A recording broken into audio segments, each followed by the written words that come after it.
कहानी में सुने कि अब्बू अम्मी के बाद मैं और भाईजान ही थे। जवानी में मुझे बॉयफ्रेंड की कमी लगी। भाई को मैं पसंद करती थी।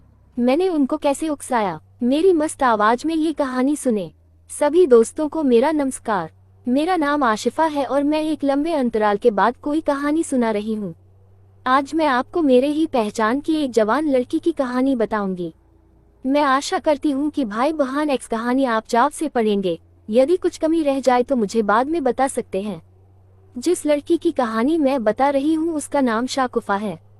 आप कहानी को शाकुफा के शब्दों में ही सुने तो ज्यादा बेहतर होगा। तो चलिए शाकुफा की कहानी उसी की जुबानी। हेलो, मेरा नाम शाकुफा है। मैं छत्तीसगढ़ की रहने वाली हूँ। मेरी उम्र 21 साल की है। मेरा फिगर 322832 है।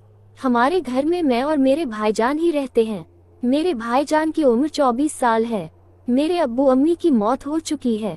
अब्बू अम्मी के चले जाने के बाद जायदाद को लेकर परिवार वालों के साथ हमारा बहुत विवाद हुआ।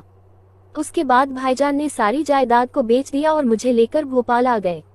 भोपाल में भाईजान की सरकारी नौकरी है, वो भी ग्रेड अफसर हैं। यहाँ पर आने के बाद मैंने इंजीनियरिंग कॉलेज में एडमिशन ले लिया था। अब हम दोनों भाई बहन का इस दुनिया में कोई न था। हम दोनों ही एक दूसरे के लिए सब कुछ थे। मेरी पढ़ाई अच्छी चल रही थी, मगर अब मैं जवान हो गई थी तो मेरा मन भी विपरीत लिंग की ओर आकर्षित होने लगा था। मुझे एक बॉयफ्रेंड की जरूरत महसूस हो रही थी। वैसे भाईजान मेरी हर जरूरत का ख्याल रखते थे, लेकिन मेरी सभी सहेलियां जिंदगी के मजे ले रही थी। जहां मन करता था वहां घूमने के लिए जाया करती थी। वो लाइफ को खुलकर एंजॉय कर रही थी। अपने बॉयफ्रेंड्स के साथ खूब मौज मस्ती करती थी। मेरा भी मन करता था कि मैं भी अपनी लाइफ को ऐसे ही एंजॉय करूं, लेकिन मैं ये सब बात बताकर भाईजान की नजरों में गिरना नहीं चाहती थी। फिर एक दिन फेसबुक पर मेरी बात आशिफा आंटी से हुई। मैंने उनको अपने मन की सारी बात बताई। वो कहने लगी कि मुझे कहीं बाहर जाने की जरूरत नहीं है, मैं घर पर रहकर ही अपने भाई के साथ ही हर तरह का मजा ले सकती हूँ। ये सुनकर एक बार तो मैं चौंक गई कि ये आशिफा आंटी ने क्या कहा। फिर उन्होंने मुझे समझाया कि इसमें कुछ गलत नहीं है। बात मेरी भी समझ में आ गई। उस दिन के बाद से मैंने अपने भाई को पटाना शुरू कर दिया। एक दिन की बात है कि मैं भाईजान के साथ शॉपिंग करने के लिए गई। मैं कपड़ों की दुकान पर गई और भाईजान से पूछा किस तरह के कपड़े लूं। भाईजान बोले जैसे तुझे पसंद हो वैसे ले ले। उसके बाद मैंने एक शॉर्ट निक्कर और शॉर्ट टॉप ले लिया और पहनकर भाई को दिखाने आई। मुझे देखकर वो चौंक से गए। भाईजान ने मुझे कभी इस रूप में नहीं देखा था। उस दिन पहली बार मुझे भाईजान की नजरों में हवस दिखाई दी। भाईजान बोले ऐसे कपड़े। मैं बोली आजकल तो सब पहनते हैं भाईजान। फिर उन्होंने एक शरारत भरी स्माइल दी और बोले ठीक है। उसके बाद मैंने ब्रा और पैंटी ली जो बिल्कुल कामुक थी। फिर मैंने 5 वन पीस भी ले ली, वो भी इतनी उत्तेजक थी कि कोई मुझे देखे तो झड़ ही जाए। भाईजान बोले ये क्यों ली? मैं बोली घर में पहनने के लिए ली है। भाईजान बोले ठीक है। फिर हमने रेस्टोरेंट में लंच किया और वापस घर आ गए।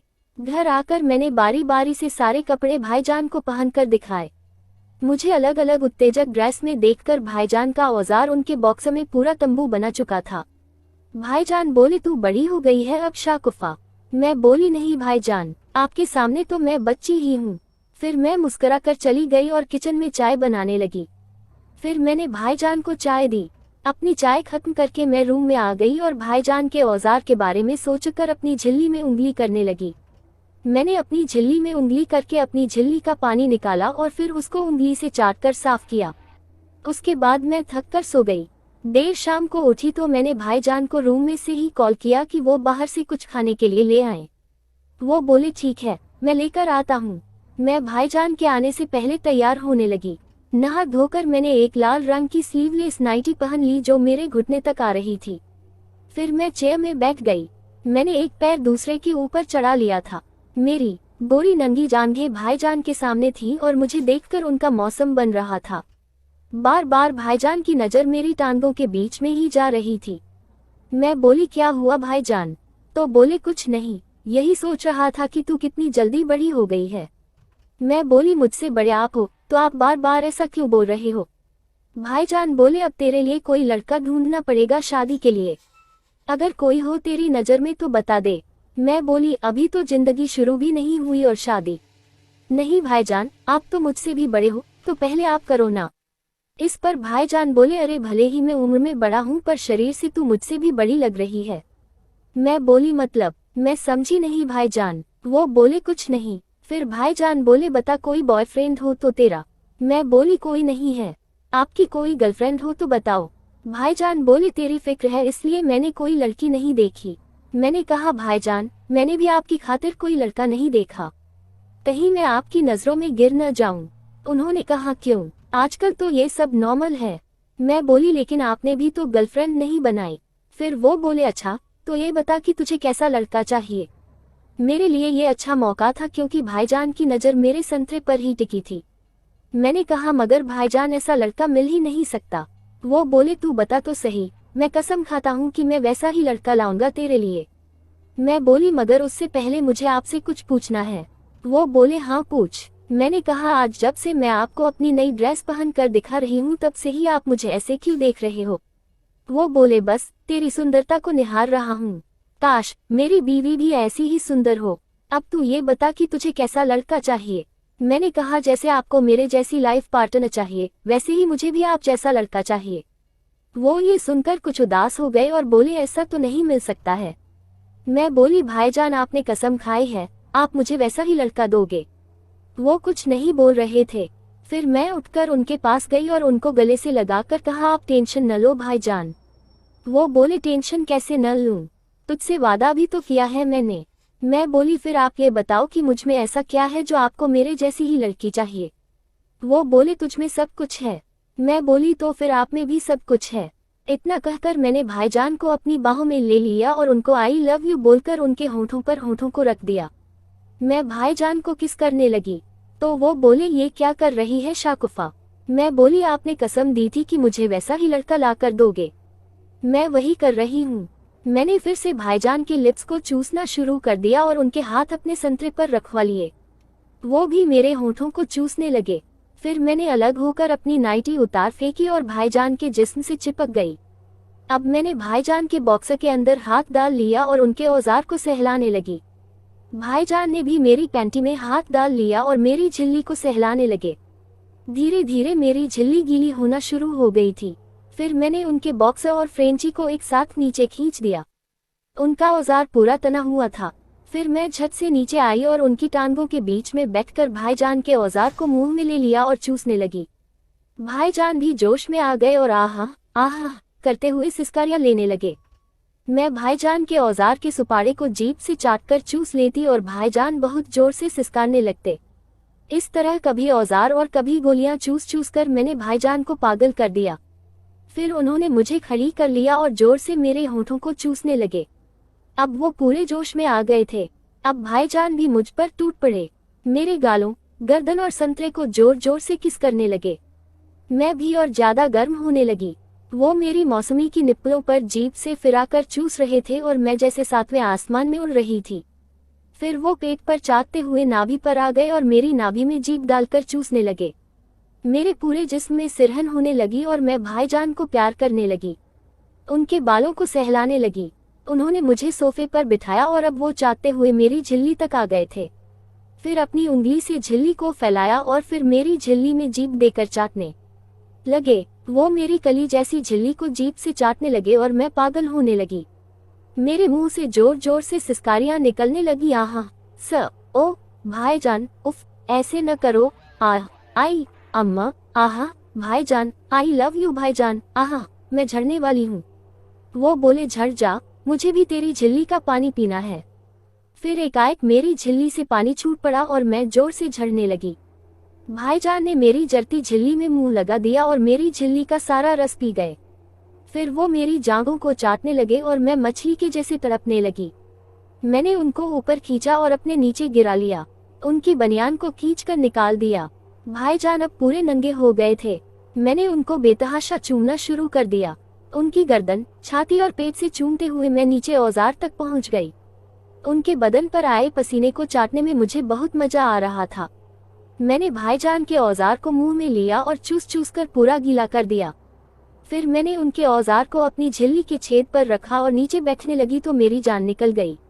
मेरी कुंवारी झिल्ली को फाड़ता हुआ भाईजान का औजार अंदर घुसने लगा और दर्द के मारे मेरी जान निकलने लगी। मैं भाईजान के औजार पर से उठना चाहती थी, लेकिन उन्होंने मुझे पकड़ लिया और धीरे धीरे औजार को अंदर जाने दिया। मैं दर्द से तिलमिलाने लगी तो भाईजान ने मुझे अपने ऊपर खींच लिया और मेरे होठों को चूसने लगे। धीरे धीरे उन्होंने रुक रुक कर पूरा औजार मेरी झिल्ली में घुसा दिया। फिर कुछ देर रुके रहे और फिर धीरे धीरे मुझे हिलने को कहा। मैं उनके औजार पर आगे पीछे हिलने लगी और वो मेरी मौसमी को मसलने लगे। मुझे मजा आने लगा और कुछ ही देर में मैं भाईजान के औजार पर उछल रही थी। वो भी अब मुझे ऊपर नीचे करके जुगाड़ करने लगे थे। अब तो मुझे बहुत मजा आने लगा और मैं आहा आहा की आवाजें करते हुए भाईजान के औजार से जुगाड़ कराने लगी। ऐसा लग रहा था जैसे कि हम भाई बहन नहीं बल्कि बॉयफ्रेंड गर्लफ्रेंड हैं। हम दोनों फुल एंजॉय कर रहे थे। मुझे जुगाड़ कराने में मजा आ रहा था और भाईजान को जुगाड़ करने में। कुछ देर ऐसे ही जुगाड़ करने के बाद भाईजान ने मुझे उठा दिया। फिर मेरी कमर के नीचे तकिया रखा और मेरे ऊपर आकर मेरी झिल्ली में औजार पेल दिया। एक ही बार में जोर का शॉट मारा और पूरा औजार मेरी झिल्ली में घुसा दिया। मैं फिर से चीखने लगी, लेकिन इस बार वो नहीं रुके और मुझे पेलने लगे। 2 मिनट बाद मैं भी फिर से मस्त हो गई और जोर जोर से सिसकारते हुए कहने लगी, आहा कम ऑन बेबी, आहा पेलो मुझे, आहा लव यू भाईजान। वो मुझे जोर जोर से पेल रहे थे और मेरे संतरे भी भींच रहे थे। मैं तो जैसे जन्नत में थी। जुगाड़ कराने में बहुत ज्यादा मजा आ रहा था। ऐसा मन कर रहा था कि रात भर पिलती रहूं भाईजान के औजार से। मैं बम उठाकर मरवा रही थी। हम दोनों की सिसकारियों से पूरा कमरा गूंज उठा था। अब भाईजान की स्पीड बहुत तेज हो गई थी। शायद वो झड़ने वाले थे। मैंने कहा, भाईजान माल निकलने वाला है क्या? वो बोले, हाँ बस आने वाला है, आहा तेरी झिल्ली में ही निकालूंगा डार्लिंग। मैं बोली, नहीं मेरे मुंह में निकालना, मैं आपका माल पीना चाहती हूँ। फिर उन्होंने अपने औजार को झिल्ली में से बाहर निकाला और मेरे मुंह में दे दिया। मैं जोर जोर से औजार को चूसने लगी। कुछ ही पल के बाद भाईजान के औजार से रस की पिचकारी निकली और रस मेरे मुंह में जाने लगा। भाईजान के औजार का टेस्टी जूस मैंने पी लिया। मुझे बहुत मजा आया। मैंने चूस कर भाईजान का औजार साफ कर दिया। हम दोनों शांत होकर लेट गए। काफी थकान हो रही थी। मैंने देखा कि मेरी झिल्ली फट गई थी और फर्श पर कुछ खून टपक गया था। फिर मैंने उठकर झिल्ली साफ की और भाईजान भी फ्रेश होकर आ गए। हम दोनों काफी थक गए थे, इसलिए हम वैसे ही नंगे सो गए। उस दिन के बाद से भाईजान के साथ मेरी पिलाई शुरू हो गई। मैं बहुत खुश रहने लगी।